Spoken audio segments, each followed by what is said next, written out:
जय हिंद साथियों, स्वागत है आपका self study classes with Sumit Jain YouTube channel में। तो सभी साथी एक बार जल्दी से वीडियो को लाइक कर दें। स्टार्ट हो चुका है आज का सेशन। रोज रात्रि 9 बजे ये क्लास होती है दोस्तों। और जिन भी साथियों ने सेल्फ स्टडी क्लासेस का ऐप डाउनलोड नहीं किया, वो सभी साथी सेल्फ स्टडी क्लासेस का ऐप डाउनलोड कर लें और अपने मित्रों को, जिनको भी एडमिशन लेना है दोस्तों, हमारे DSSSV वाले साथी जो हैं, वो सभी साथी हिंदी साहित्य अगर पढ़ना चाहते हैं, HPLT कमीशन वाले, पंजाब मास्टर कैडर वाले, UP TGT PGT LT grade वाले, हमारे सभी साथी सेल्फ स्टडी क्लासेस ऐप को डाउनलोड कर लें दोस्तों, ताकि आप यहां से बहुत अच्छे से अध्ययन कर सको, हिंदी साहित्य को ट्रिक से पढ़ सको। ठीक है, तो यहां पर देखना है दोस्तों, आपको ये ऐप डाउनलोड करना है। हिंदी साहित्य का ये वाला ऐप भी आपको डाउनलोड कर लेना है। बहुत सारी चीजें यहां पर उपलब्ध हैं। 5 तारीख से न्यू बैच स्टार्ट हो चुका है दोस्तों हिंदी साहित्य का। तो सभी साथी पंजाब मास्टर कैडर के लिए इस कोर्स में एडमिशन ले सकते हैं दोस्तों और अध्ययन अपना चालू कर सकते हैं। ठीक है, अभी 1200 में 12 महीने का ऑफर आपके लिए चल रहा है और दोस्तों इस ऑफर का लाभ आप लोग ले सकते हैं। ठीक है, चलिए स्टार्ट करते हैं आज का ये सेशन। शब्दानुशासन के लेखक कौन है? जल्दी से बताइए, शब्दानुशासन के लेखक कौन है? रामचंद्र शुक्ल हैं, हेमचंद्र हैं, स्वयंभू हैं या फिर सरहपाद हैं? शब्दानुशासन के लेखक आपको चयन करना है और जल्दी से बताना है प्रश्न क्रमांक 1 का उत्तर। जल्दी से बताएं फटाक से।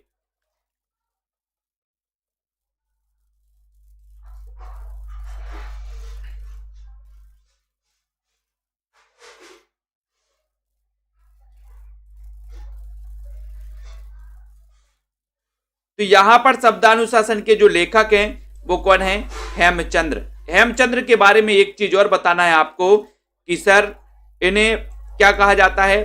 प्राकृत का पाणिनि कहा जाता है। प्राकृत का पाणिनि किसको? हेमचंद्र को। तो ये बी नंबर आपका सही है।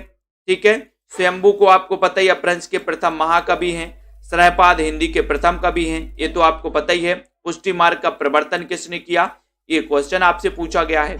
तो जल्दी से आपको चयन करना है और एक बार वीडियो को लाइक जरूर कर देना। अनिल कुमार जी, जसमेल जी, सुमन जी। पुष्टि मार्ग, पुष्टि अपन को कैसे करवानी है? जैसे अगर आपके बात की पुष्टि ना हो तो आपको जो पुष्टि है वो पुष्टि करवानी है बल से। बल से पुष्टि करवाना है। और पुष्टि मार्ग का जो प्रवर्तन है वो किसने किया? तो वो किया है दोस्तों किसने? वल्लभाचार्य ने। किसने किया है पुष्टि मार्ग का प्रवर्तन? वल्लभाचार्य ने किया है। ये नंबर आपका बिल्कुल सही हो जाएगा। वल्लभाचार्य आपका राइट आंसर हो जाएगा। पुष्टि मार्ग का प्रवर्तन वल्लभाचार्य ने किया। अष्टछाप की स्थापना किसने की?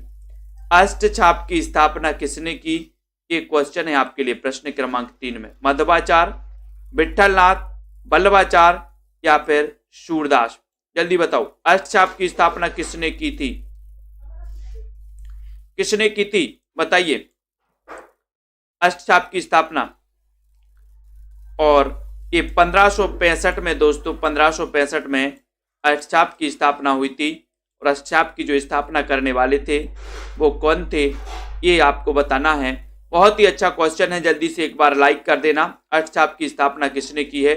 और आपका सही उत्तर हो जाएगा कि सर अष्टछाप की जो स्थापना की थी वो तो की थी किसने? विठलनाथ ने। कब की थी? 1565 में की थी।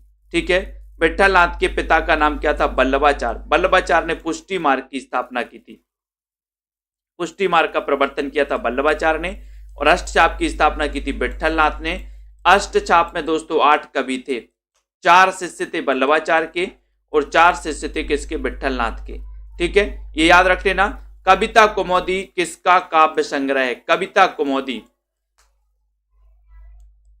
एक काव्य संग्रह बताना किसका है? भारतेंदु का है, त्रिपाठी जी का है, महावीर प्रसाद द्विवेदी जी का है।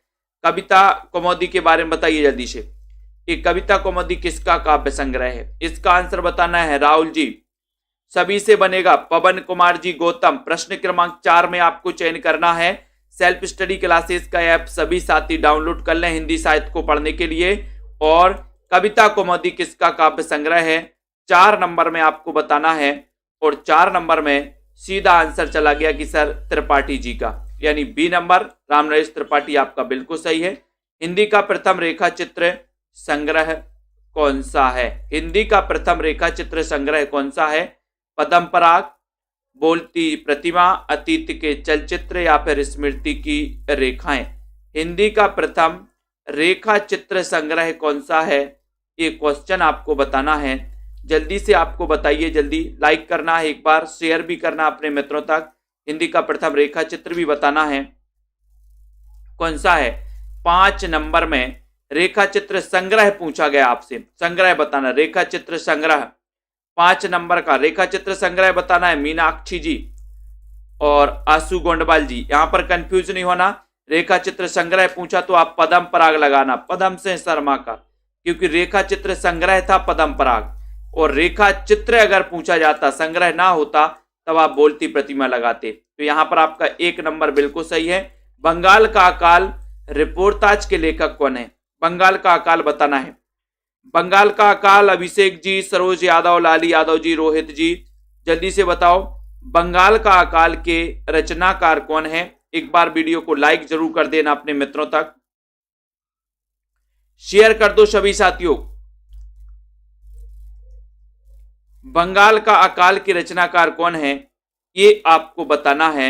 बहुत सारे लोग इसमें कंफ्यूज होते हैं दोस्तों, लेकिन अब आपको कंफ्यूज नहीं होना यहां पर। तो आपका सही आंसर कहां जा रहा है कि सर प्रकाश, बंगाल के अकाल में क्या करना है अपन को? प्रकाश करना, प्रकाश। तो प्रकाश चंद्र गुप्त, या बंगाल में कैसा अकाल पड़ा है ये आपको प्रकाश में देखना है ना, अंधेरे में नहीं देखना। नितिन सागर जी प्रकाश में देखना। तो प्रकाश चंद्र गुप्त। कस्तूरी कुंडल बसे किस विधा की रचना है? 7 नंबर में कस्तूरी कुंडल बसे किस विधा की रचना है? कहानी, आत्मकथा, कविता या फिर निबंध। यानी कि 7 नंबर में आपका उत्तर बताना है कस्तूरी कुंडल बसे। ये मैत्री पुष्पा जी की दोस्तों रचना है। अब आपको बताना है कि ये क्या है। जसमेल राम जी बताइए, अनुका बाला जी, कस्तूरी कुंडल बसे, ये बताना है कि सर कस्तूरी कुंडल बसे ये आत्मकथा है, और ये आत्मकथा किसकी है ये भी आपको बताना है। जल्दी से बताना है आत्मकथा ये किसकी है, बताइए। कस्तूरी कुंडल बसे। उसके बाद हिंदी का प्रथम दैनिक समाचार पत्र कौन सा है? दैनिक समाचार पत्र बताना है दोस्तों, जो कि प्रकाशित हुआ था आपका कब? 1854 में। 1854 में प्रकाशित हुआ था। इसके संपादक थे श्याम सुंदर सेन। कौन थे? श्याम सुंदर सेन। किसके? इस समाचार सुधावर्षण के, समाचार सुधावर्षण के। ये हिंदी का प्रथम दैनिक समाचार पत्र था। ठीक है, यानी कि आपका यहाँ पर जो उत्तर हो जाएगा वो क्या हो जाएगा? B number. ठीक है, ये दैनिक समाचार पत्र था, ये साप्ताहिक समाचार पत्र था। प्रथम हिंदी का प्रथम समाचार पत्र कौन सा था? अगर ये पूछा जाता तो आप उदंत मार्तंड लगाते। हिंदी का प्रथम साप्ताहिक समाचार पत्र कौन सा था? तो आप उदंत मार्तंड लगाते। लेकिन हिंदी का प्रथम दैनिक समाचार पत्र पूछा गया तो आप समाचार सुधावर्षण लगाना। ठीक है, यानी कि आपका यहाँ पर बी नंबर। 1854 में श्याम सुंदर सेन इसके संपादक थे, इसको याद कर लेना। सरस्वती पत्रिका के संस्थापक कौन थे? बताइए। ये सरस्वती पत्रिका जिसका प्रकाशन हुआ था 1900 में दोस्तों, 1900 ईस्वी में, और इस सरस्वती पत्रिका के प्रकाशन से ही द्विवेदी युग की शुरुआत मानी जाती है, 1900 ईस्वी से, है ना। अब इस पत्रिका के संस्थापक कौन थे? ये क्वेश्चन बहुत ही अच्छा पूछा गया है, बताइए। अमन जी, सौरभ वर्मा जी। प्रश्न क्रमांक आपका 9 है, तो 9 में बताना है ममता श्रीवास्तव। प्रश्न क्रमांक 9, सरस्वती पत्रिका के संस्थापक कौन थे? 9 नंबर में। तो देखते हैं कौन कौन सही उत्तर बता रहा है। और बहुत सारे लोगों ने, देखो सीमा जी ने ए बता दिया और कैलाश जी ने भी ये बता दिया। जिन्होंने नहीं पढ़ा वो यही बताएंगे, मुझे पता है। और देखो अंश यादव जी भी ये बता रहे हैं, बहुत बढ़िया, आपने तो पढ़ा है अंश जी। और बता दो कौन बता रहा है? ये बता रहा रतिपाल जी। और बताओ, बहुत बढ़िया, धन्यवाद सभी लोगों को। यही तो मैं बोलता हूं कि क्वेश्चन को थोड़ा सा पकड़ा करो। संस्थापक पूछा है आपसे, संपादक नहीं पूछा। तो यहां पर आपका उत्तर चिंतामणि घोष होगा, बी नंबर आपका सही होगा, बी नंबर। ठीक है, नेक्स्ट देखो, प्राणचंद चौहान का संबंध किस भक्ति शाखा से है? आज ही पढ़ा है अपन ने। प्राणचंद चौहान का संबंध किस भक्ति शाखा से है? बताओ, 10 नंबर में बताना है, जल्दी से बताइए सभी लोग। हेमा जी, प्रश्न क्रमांक 10 में आपको चयन करना है। हाँ, 1903 में द्विवेदी जी संपादक बने थे। नितिन जी बिल्कुल राइट, वेरी गुड। यहां पर आपको बताना है कि प्राणचंद्र चौहान का संबंध किस भक्ति शाखा से है। सुरेश गुर्जर जी, सर्वेश जी, अभिषेक जी, बताइए प्रश्न क्रमांक 10 का। लाइक कर दो एक बार और शेयर भी कर दिया करो। ये क्लास रोज रात्रि 9 बजे होती है और जिनको भी पेड कोर्स में एडमिशन लेना हिंदी साहित्य की, जिसकी लाइव क्लास एक 5 बजे चलती है और एक चलती है 6:30 बजे, 40-40 मिनट की क्लास से चलती हैं। अभी 5 तारीख से न्यू बैच स्टार्ट हुआ है तो उसमें आप लोग एडमिशन ले सकते हैं जिनको भी लेना है। प्राणचंद्र चौहान की पूछी गई, रामायण महानाटक के रचयिता प्राणचंद्र चौहान राम भक्ति शाखा से संबंधित हैं। ये नंबर आपका बिल्कुल सही है, ठीक है। किस छायावादी कवि को प्रकृति का सुकुमार कवि कहा जाता है? प्रकृति का सुकुमार कवि किसे कहा जाता है? बहुत ही अच्छा आंसर आपको बताना है। यहां पर बात करें जयशंकर प्रसाद की, 1889 में इनका जन्म हुआ।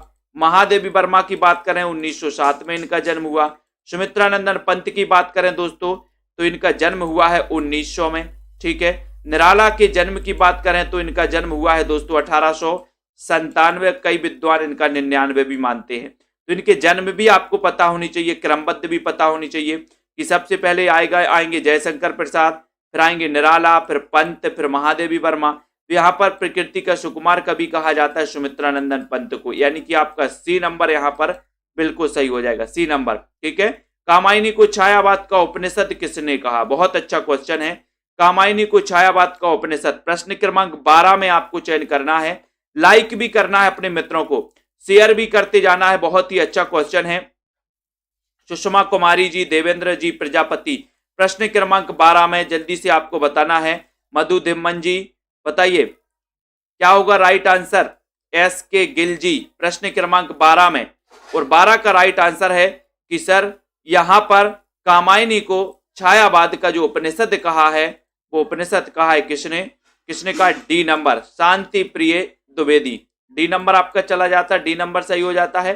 ठंडा लोहा कविता के रचनाकार कौन है? ठंडा लोहा इसके रचनाकार कौन है? अपन ने पढ़ा है कई बार, जल्दी से बताओ। प्रीति जी, पुरोहित, अनीता जी, ठंडा लोहा कविता के रचनाकार कौन है? 13 नंबर में बताना है। वीरेंद्र जी बताइए।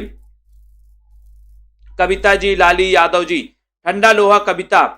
और अपन ने पढ़ा है कि सर धर्म की शरण में आते ही लोहा भी ठंडा हो जाता है ना।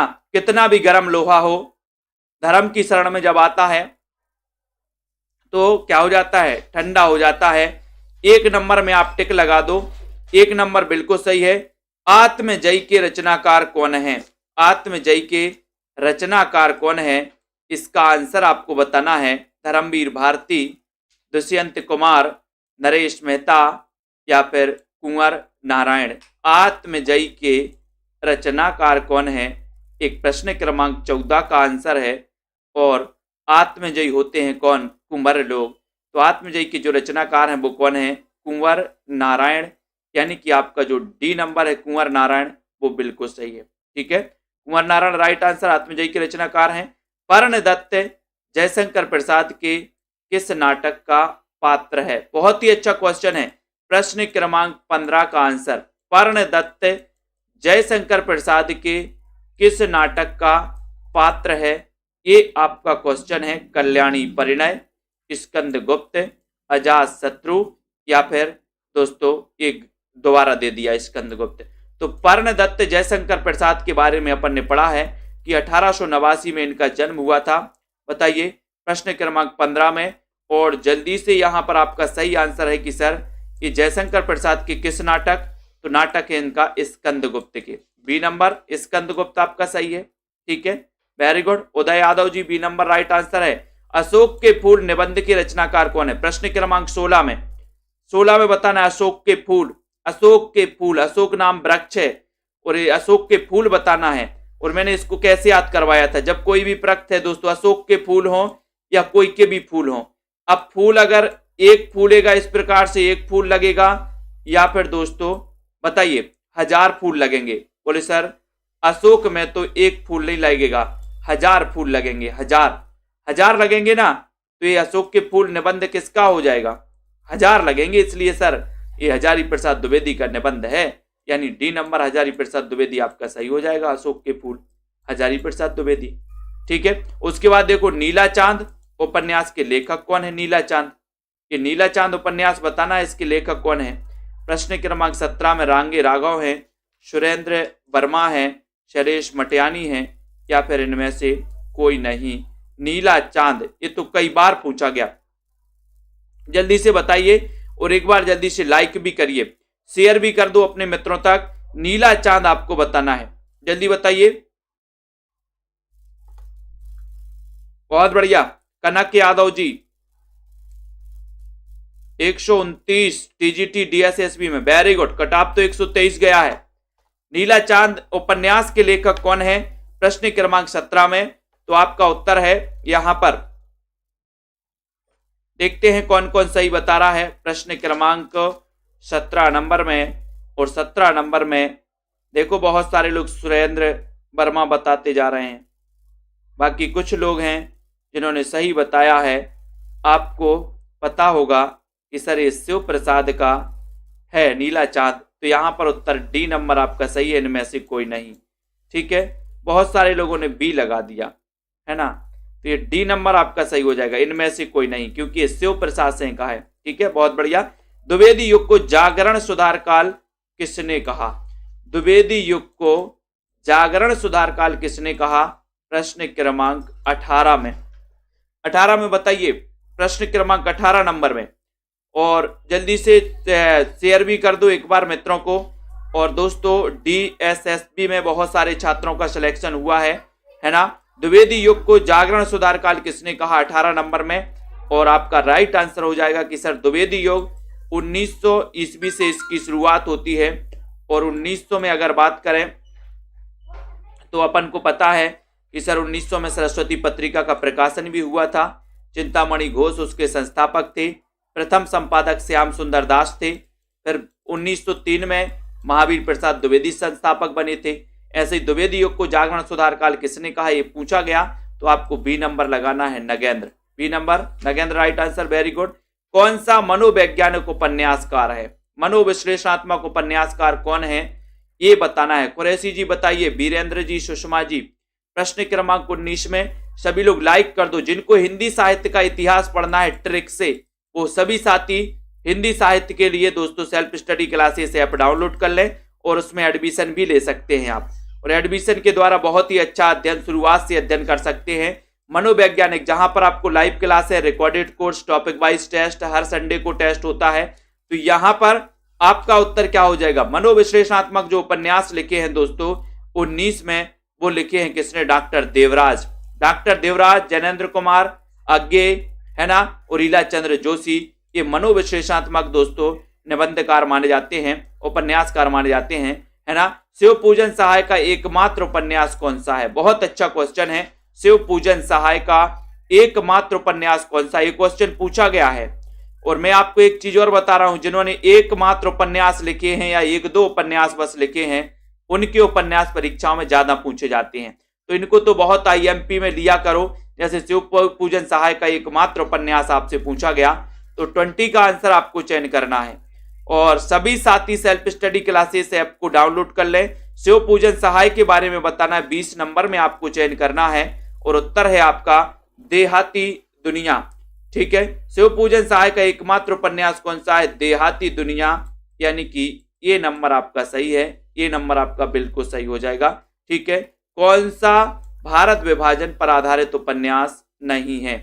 भारत विभाजन पर आधारित उपन्यास कौन सा नहीं है ये बताना है। 21 का कौन सा उपन्यास नहीं है? तमस, झूठा सच, आधा गांव या सीधी सच्ची बातें। 21 में आपको चयन करना है। बहुत ही अच्छा प्रश्न है, चयन करिए जल्दी से। भारत विभाजन पर दोस्तों आधारित नहीं है ये बताना है। और ये क्वेश्चन कई बार पूछा गया, 21 में आपसे पूछा ही जाता है। और सीधा आंसर जा रहा है कि सर तमस तो है, झूठा सच भी है, आधा गांव भी है ना। ये नहीं है सीधी सच्ची बातें। ये तमस तो आपको पता ही है, फणीश्वरनाथ रेणु। ठीक है, सही है। झूठा सच यशपाल, आधा गांव किसका है? आधा गांव राही मासूम रजा का है। तो ये सारी चीजें आपको पता होनी चाहिए। तमस के बारे में आपको बताना है, जल्दी से बताओ। अगला देखो, अंग्रेजी ढंग का पहला मौलिक उपन्यास कौन सा है? प्रश्न क्रमांक 22।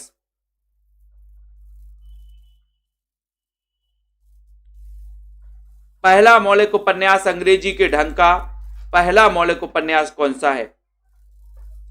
नूतन ब्रह्मचारी, त्रिवेणी, रहस्य कथा, परीक्षा गुरु।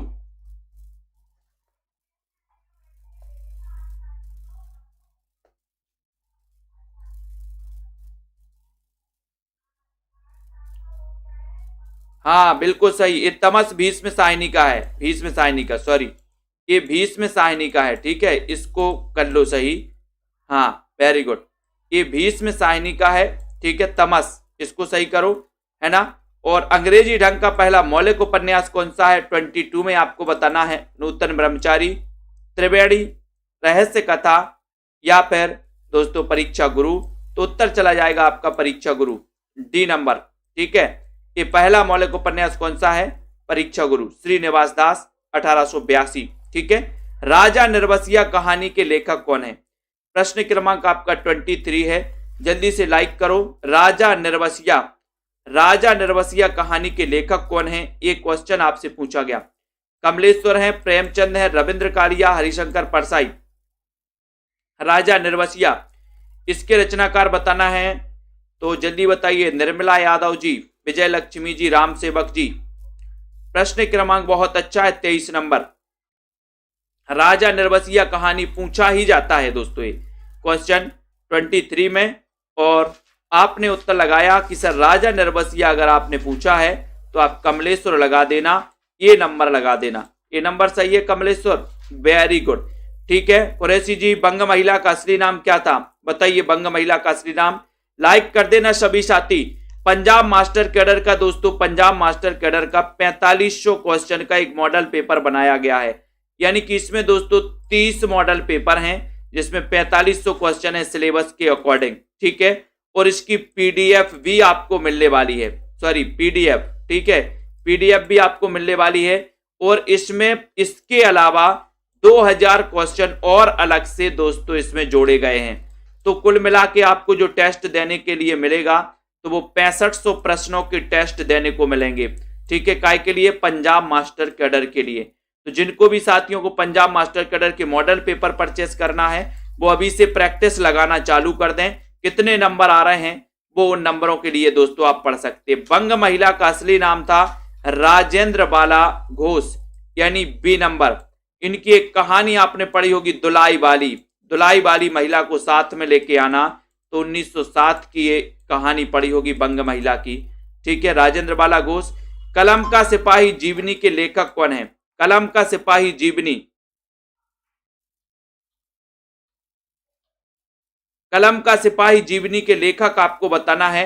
एक आता है कलम का मजदूर, कलम का मजदूर। कलम का मजदूर दोस्तों आपको पता है कि कलम का मजदूर मदन गोपाल द्वारा रचित है, जबकि यहां कलम का सिपाही आपसे पूछा गया। सबसे बड़ी बात कि इसकी विधा क्या है, तो ये जीवनी विधा है। ठीक है, तो कलम का सिपाही आपको बताना कि सर ये अमृत राय द्वारा लिखित है। अमृत राय प्रेमचंद जी के क्या थे? पुत्र थे। ठीक है, और कलम का सिपाही कहा जाता है प्रेमचंद को। कलम का सिपाही, कलम का मजदूर प्रेमचंद जी को कहा जाता है। ठीक है, लेकिन ये जो जीवनी लिखी थी कलम का सिपाही वो अमृत राय ने लिखी थी। ठीक है, तो आपका डी नंबर सही है। अकाल पुरुष गांधी जीवनी के लेखक कौन है? ये क्वेश्चन बहुत ही अच्छा है। अकाल पुरुष गांधी कई बार पूछा गया, अकाल पुरुष गांधी जीवनी के लेखक कौन है, और ये आपसे बनना भी चाहिए।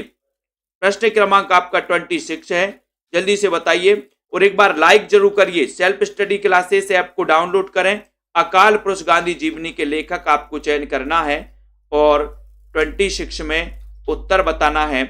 बहुत ही अच्छा प्रश्न है, और राइट आंसर आपने बताया है कि सर अकाल पुरुष गांधी जैनेन्द्र कुमार, यानी सी नंबर जैनेन्द्र कुमार आपका राइट आंसर। सी नंबर आपका बिल्कुल सही है। दूसरी परंपरा की खोज के लेखक कौन है? दूसरी परंपरा की खोज के लेखक कौन है? मुकुटधर पांडे, रामविलास शर्मा, नामवर सिंह, श्याम नारायण पांडे। दूसरी परंपरा की खोज, इसके लेखक कौन है ये आपको बताना है। 27 का आंसर सभी को चयन करना है, और दूसरी परंपरा की खोज, यानी कि आप उत्तर लगा देना सी नंबर, नामवर से हैं। ठीक है, ये सी नंबर आपका बिल्कुल सही हो जाएगा। ठीक है, वेरी गुड, नामवर से दूसरी परंपरा की खोज। नेक्स्ट है हिंदी साहित्य में मार्क्सवादी चेतना की अभिव्यक्ति। मार्क्सवादी चेतना की अभिव्यक्ति जिस काव्य धारा में देखने को मिलती है दोस्तों, उस काव्य धारा का नाम आपको बताना है, उसका नाम क्या है। मार्क्सवादी चेतना की अभिव्यक्ति किस काव्य धारा में देखने को मिलती है? हिंदी बेत जी बताइए, ज्ञानेश जी, एके जी, नीलू जी बताएं, जावेर अली जी। प्रश्न क्रमांक 28 में आपको बताना है, जल्दी से बताएं। रामा शर्मा जी, शिव कुमार जी, प्रश्न क्रमांक 28 मार्क्सवादी चेतना से प्रभावित है तो प्रगतिवाद। ए नंबर प्रगतिवाद बिल्कुल सही है। ए लड़की किसकी रचना है? ए लड़की, ए लड़की किसकी रचना है? मैत्री पुष्पा की, मन्नू भंडारी की, कृष्णा सोपती या ममता कालिया? प्रश्न क्रमांक 29 है, एक बार जल्दी से शेयर भी कर देना है। ए लड़की किसकी रचना है? अच्छा क्वेश्चन पूछा गया है। और दोस्तों जिन भी साथियों को, अनीता राजपूत जी, जिन भी साथियों को एडमिशन लेना है बिल्कुल भी मत सोचें, अध्ययन चालू कर दें अभी से। ठीक है, ये लड़की किसकी रचना है ये पूछा गया है आपसे 29 में। और तो पता ही है, बोले ये लड़की कृष्ण की क्या करती है? भक्ति करती है, कृष्ण की भक्ति करती है ये लड़की। ये लड़की से आपका सी नंबर सही हो जाएगा, कृष्णा सोपती। ठीक है, उसके बाद कृष्णा सोपती की कौन सी कृति सांझी संस्कृति पर आधारित है? बहुत अच्छा क्वेश्चन है। सांझी संस्कृति पर आधारित कृति कौन सी है कृष्णा सोपती की? बताएं जल्दी से, कृष्णा सोपती की कौन सी कृति सांझी संस्कृति पर आधारित है? मित्रों मरजानी, हम हसमत, यारों के यार, जिंदगी नामा। 30 नंबर का प्रश्न आपसे पूछा गया है और आपको बताना है कि सर ये जो जिंदगी नामा है, ये जिंदगी नाम कर दी कृष्ण के नाम कर दी ना जिंदगी, तो कृष्णा सोपती हो जाएगा। और ये आपका हो जाएगा कि साझी संस्कृति पर आधारित है जिंदगी नामा, यानी डी नंबर आपका सही हो जाएगा कृष्णा सोपती का। ठीक है, वेरी गुड। हिंदी का पहला आंचलिक उपन्यास कौन सा है? हिंदी का पहला आंचलिक 2021 में नेट एग्जाम में पूछा गया था जिंदगी नामा के बारे में। हिंदी का पहला आंचलिक उपन्यास कौन सा है? 31 का आंसर कुरैशी जी बताइए, 31 में। और हिंदी का पहला आंचलिक उपन्यास पूछा गया, और आंचलिक उपन्यासकार माने जाते हैं कौन? फणीश्वरनाथ रेणु। और इन्होंने लिखा था दोस्तों मैला आंचल, यानी सी नंबर। ठीक है, हिंदी का पहला आंचलिक उपन्यास इन्होंने लिखा था मैला आंचल। और इसके रचनाकार कौन है? तो आपका उत्तर है कि सर फणीश्वरनाथ रेणु। फणीश्वरनाथ रेणु, कविता मौर्य जी, वेरी गुड। किस भाषा में उपन्यास को कादम्बरी कहते हैं? अच्छा क्वेश्चन आ गया, किस भाषा में उपन्यास को कादम्बरी कहते हैं? बताएं सभी साथी, जिनको भी जो भी पंजाब मास्टर कैडर की तैयारी कर रहे हैं, हमारे सभी साथी पंजाब मास्टर कैडर के लिए मैंने मॉडल पेपर लॉन्च किए हैं दोस्तों। आप लोगों के लिए मॉडल पेपर आप परचेस कर सकते हैं पंजाब मास्टर कैडर वाले हमारे साथी, मात्र 599 में। 599 में 4500 क्वेश्चन, टेस्ट प्लस इसकी पीडीएफ भी रहेगी। ठीक है, और दोस्तों यहां पर आपको किस भाषा में उपन्यास को कादम्बरी कहते हैं ये पूछा गया है 32 नंबर में। तब आपका राइट है कि सर मराठी की लिपि कौन सी है?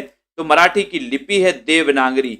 महाराष्ट्रीय अपभ्रंश से इसका विकास होता है, मराठी का और कोंकणी का, है ना। और इसकी लिपि देवनागरी पूछी जाती है, कई बार पूछी गई। ठीक है, प्रेमचंद जी का अधूरा उपन्यास कौन सा है? प्रेमचंद जी का अधूरा उपन्यास आपको चयन करना है, कौन सा है? 33 नंबर में।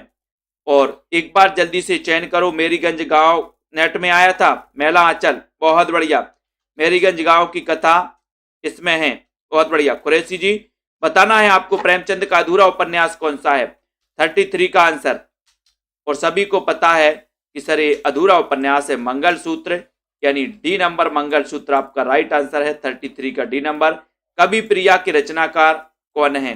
कवि प्रिया के रचनाकार कौन है 34 में? केशवदास, सूरदास, चिंतामणि या फिर तुलसीदास?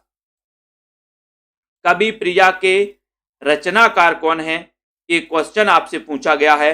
बहुत ही अच्छा क्वेश्चन है और सीधा सीधा आंसर आपका जा रहा है कि सर कवि प्रिया में आपका उत्तर हो जाएगा केशव दास। ये नंबर आपका सही हो जाएगा, ये नंबर आपका राइट आंसर हो जाएगा। कवि प्रिया, रसिक प्रिया, विज्ञान गीता, रामचंद्रिका, ये रचनाएं केशव दास की हैं।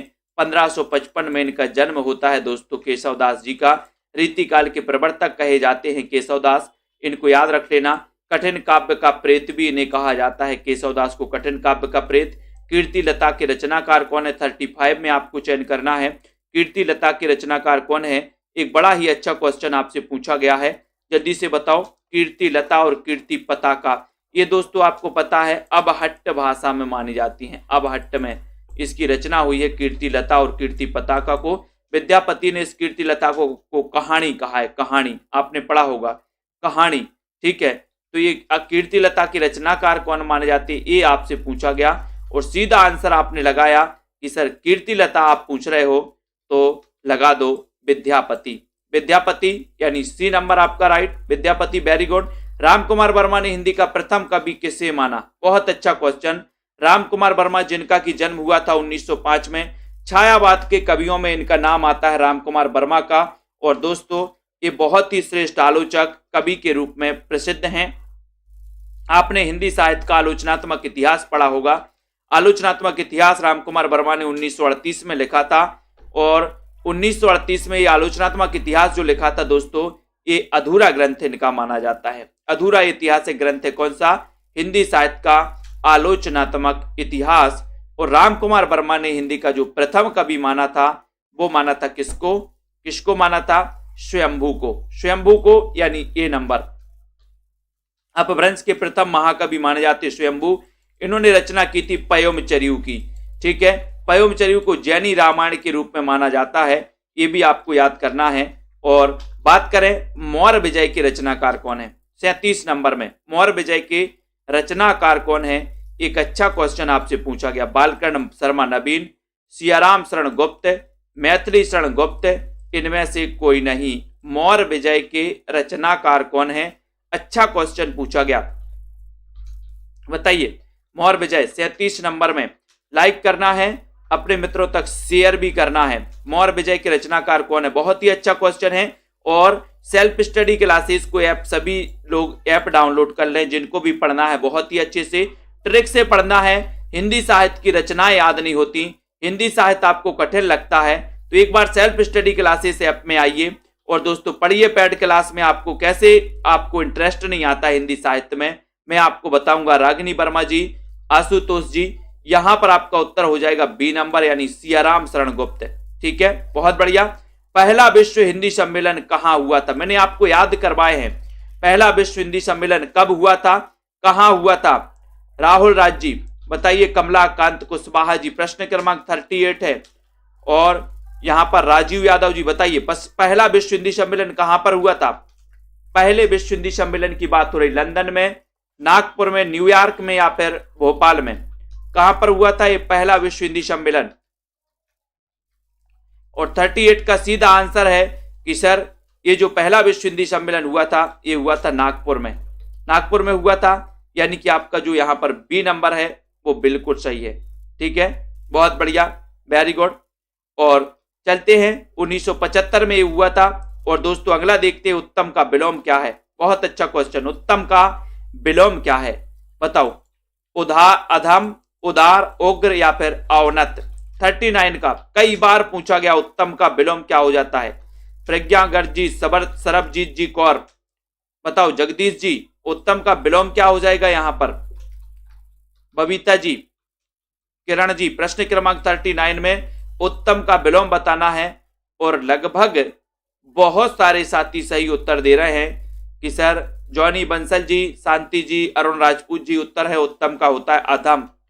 अधम हो जाता है, ये नंबर आपका सही हो जाता है, ठीक है। बहुत बढ़िया। अगला देखो, कौन सा नदी का पर्यायवाची नहीं है? नदी का पर्यायवाची कौन सा नहीं? ये क्वेश्चन नदी का तो आता ही है। नदी के पर्यायवाची तो आपको पूरे याद होने चाहिए। प्रभात कुमार जी, प्रवीण ओझा जी, निरुपमा जी, प्रश्न क्रमांक 40 में पर्यायवाची कौन सा नदी का पर्यायवाची नहीं है? ये आपसे पूछा गया, रश्मि गिरी, विपिन जी, मंजू जी और कुमकुम यादव जी 40 नंबर में। और 40 नंबर में आपका सीधा आंसर जा रहा है कि सर यहां पर लिख दो, क्या लिख दो कि सरिता है, तटनी है, अपगा है। ये क्या है? सभी नदी के पर्यायवाची हैं, लेकिन ये तरनी जो है, तरनी यानी डी नंबर जो है, ये नदी का पर्यायवाची नहीं है। डी नंबर आपका सही है। ठीक है, नेक्स्ट देखो, रचना के आधार पर वाक्य कितने प्रकार के होते हैं? रचना के आधार पर वाक्य कितने प्रकार के होते हैं? 41 नंबर में आपको चयन करना है। रीनू जी बताइए, अंश जी, निरुपमा जी, रचना के आधार पर वाक्य कितने प्रकार के होते हैं? एक अच्छा क्वेश्चन आपको मिला है। और निर्मला जी सही आंसर क्या हो जाएगा? संगीता जी 41 नंबर में, और सही आंसर जा रहा है कि सर 3 प्रकार के होते हैं। ठीक है, सरल, संयुक्त और मिश्र। ठीक है, ये 3 प्रकार के होते हैं रचना के आधार पर। अब रचना में देखो 1 2 3 वर्ण आ रहे, तो ये 3 प्रकार के। क्वेश्चन आता है अर्थ के आधार पर कितने प्रकार के होते हैं? अर्थ के आधार पर 8 प्रकार के होते हैं। ठीक है, आ से अर्थ और आ से 8, तो अर्थ के आधार पर 8 प्रकार के और रचना के आधार पर 3 प्रकार की। रचना में 3 वर्ण हैं तो 3। ठीक है, अर्थ के आधार पर 8 प्रकार के वाक्य होते हैं, इनको याद करो। माधवानल कामकंदला किसकी रचना है? माधवानल कामकंदला के रचनाकार कौन है? 42 नंबर में बताइए जल्दी से, सभी लोग बताएंगे। प्रश्न क्रमांक आपका 42 है। और शोभा जी, रश्मि जी, प्रिया जी, माधवानल कामकंदला ये किसकी रचना है? ये आपसे पूछा गया 42 नंबर में। और सीधा आंसर जा रहा है कि सर काम कंदला, काम करते करते आलम खराब हो गया, आलम। तो आलम से क्या बनेगा? डी नंबर, आलम सही हो जाएगा। रीति काल को श्रृंगार काल किसने कहा? बहुत अच्छा क्वेश्चन है। रीति काल को श्रृंगार काल नाम किसने दिया? ये क्वेश्चन आता ही है एग्जाम में। श्रृंगार काल आता है दोस्तों, कला काल आता है, और दोस्तों ये पूछे ही जाते हैं। ठीक है, तो यहां पर आपको श्रृंगार काल बताना है कि किसने कहा। और मैंने आपको ट्रिक से बताया था कि सर श्रृंगार तो विश्व के लोग करते हैं, श्रृंगार करते विश्व के लोग, तो श्रृंगार काल कौन बोलेगा? इसको कौन बोलेगा? वो विश्वनाथ प्रसाद मिश्र बोलेंगे। ये सी नंबर आपका सही हो जाएगा। सी नंबर आपका सही है, वेरी गुड, बहुत बढ़िया। हल्दी घाटी वीर रस प्रधान प्रबंध काव्य है, तो ये किसका है? हल्दी घाटी 44 में। हल्दी घाटी के रचनाकार कौन है? पुष्पेंद्र जी जल्दी से बताएं, हल्दी घाटी इसके रचनाकार कौन है? ये अच्छा क्वेश्चन है। और सीधा आंसर जा रहा, हल्दी घाटी वीर रस प्रधान प्रबंध काव्य के रचनाकार कौन है आपको बताना है। ये क्लास रोज रात्रि 9 बजे होती है दोस्तों आपकी। ठीक है, और आपको सेल्फ स्टडी क्लासेस ऐप जरूर डाउनलोड कर लेना चाहिए। सेल्फ स्टडी क्लासेस ऐप पर विभिन्न प्रकार की प्रतियोगिताएं भी होती हैं, विभिन्न प्रकार के आपको टेस्ट भी मिलते हैं। ठीक है, फ्री मटेरियल भी है, और जिनको भी एडमिशन लेना वो एडमिशन भी ले सकते हैं। तो हल्दी घाटी ये श्याम नारायण पांडे, 1 नंबर आपका सही हो जाएगा। साखी किसका संकलन है? साखी किसका संकलन? 45 नंबर में बताना है आपको। जितने भी हमारे साथी जिनको भी हिंदी साहित्य का इतिहास पढ़ना है वो सभी साथी बताएंगे साखी किसका संकलन है। शमशेर बहादुर सिंह का, कीर्ति चौधरी का, हरि नारायण व्यास का, विजय देव नारायण शाही का। हल्दी श्याम को लगी थी, बिल्कुल सही। तो साखी किसका संकलन है? 45 नंबर में आपको चयन करना है। और आपका उत्तर है कि सर ये जो साखी है, ये साखी है किसकी? विजय देव नारायण शाही की। विजय देव नारायण शाही, यानी आपका डी नंबर बिल्कुल सही है। डी नंबर राइट, बहुत बढ़िया। नेक्स्ट देखो, भूत के पांव, ये किसकी व्यंग रचना है? भूत के पांव 46 नंबर में बताइए। आस्था जी, बिंदु लता जी, सरोज जी, मीनाक्षी जी, प्रश्न क्रमांक 46 में। और भूत के पांव ये किसकी व्यंग रचना है? बहुत ही अच्छा क्वेश्चन है। व्यंग की बात आई है तो आपको हरिशंकर परसाई का नाम याद आना चाहिए। तेज सिंह जी 46 नंबर का चयन करना है। और 46 नंबर में हरिशंकर परसाई, भूत के पांव, ये हरिशंकर परसाई दी दोस्तों, है ना। ये आपका जो बी नंबर है वो बिल्कुल सही है, बी नंबर। नूतन ब्रह्मचारी कृति के लेखक कौन है? 46 नंबर का आपको चयन करना है। नूतन ब्रह्मचारी, बताएं नूतन ब्रह्मचारी के रचनाकार कौन है? ये उत्तर बताना है आपको। आशुतोष जी, नीतू जी, प्रश्न क्रमांक 47 में विजय यादव जी, 47 नंबर का आंसर क्या हो जाएगा? आपने बताया कि सर ये नूतन ब्रह्मचारी, ब्रह्मचारी बाल, बाल ब्रह्मचारी नाम सुना था अभी तक तो आपने बाल, और यहाँ नूतन ब्रह्मचारी है, बाल से बाल ब्रह्मचारी, तो यहाँ पर हो जाएगा क्या? बालकर्ण भट्ट हो जाएंगे। डी नंबर आपका बिल्कुल सही हो जाएगा। ठीक है, बहुत बढ़िया। सभी साथियों को बहुत बहुत धन्यवाद। ये सेल्फ स्टडी क्लासेस का आपका ऐप है, इसको आप सभी डाउनलोड कर लें दोस्तों। इस ऐप को जिनको भी पेड क्लास में एडमिशन लेना वो पेड क्लास में एडमिशन भी ले सकते हैं और बहुत अच्छे से अध्ययन भी कर सकते हैं। ये हिंदी साहित्य का ऐप भी आप लोग डाउनलोड कर सकते हैं दोस्तों। प्ले स्टोर में जाकर के 5 तारीख से न्यू बैच स्टार्ट हो चुका है, तो आप सभी साथी इसमें एडमिशन करना है, अगर शुरू से पढ़ना है तो शुरू से आप पढ़ सकते हो। टीजीटी पीजीटी वाले हमारे साथी या फिर दोस्तों हमारे एलटी ग्रेड वाले, ठीक है, सभी साथी, पंजाब मास्टर कैडर वाले सभी साथी, ठीक है। तो इसी प्रकार से अगर आपको पढ़ना है, अध्ययन करना है तो लग जाओ और दोस्तों सेल्फ स्टडी क्लासेस ऐप से जुड़ जाओ। कुलदीप जी, विपिन पांडे जी, ठीक है, रतिपाल जी, अनुका बाला जी, तेज सिंह जी, विपिन जी, भावना जी, सरोज जी, शिव कुमार जी, हर्षदीप जी, शोभा जी, मोहित जी, रेखा जी, रीता जी, संगीता, बिल्कुल, अर्चिता जी, बिल्कुल बिल्कुल, बहुत बढ़िया, धन्यवाद सभी को। रोली सिंह जी, अमन जी, विजेंद्र जी, तनु जी, जसमील जी, प्रियंका, बिंदुलता जी, सुषमा जी, मनोज, कबीर जी, MK क्लासेस, मुकनद जी, सोनू जी, बहुत बढ़िया, धन्यवाद। नेहा जी, ठीक है, मोहली, शिव कुमार जी, शालिनी जी, बिल्कुल बहुत बढ़िया, बहुत अच्छे तरीके से, शांति वर्मा जी, नीतू जी, किरण जी, बिल्कुल, रामेंद्र शर्मा जी, धन्यवाद, बिल्कुल, राधे राधे रामेंद्र जी, प्रीति जी, मनीष जी, शोभा जी, बहुत बढ़िया। तो सभी लोगों को धन्यवाद। अनुराग यादव जी, आज के इस वीडियो के लिए बस इतना ही। जय हिंद।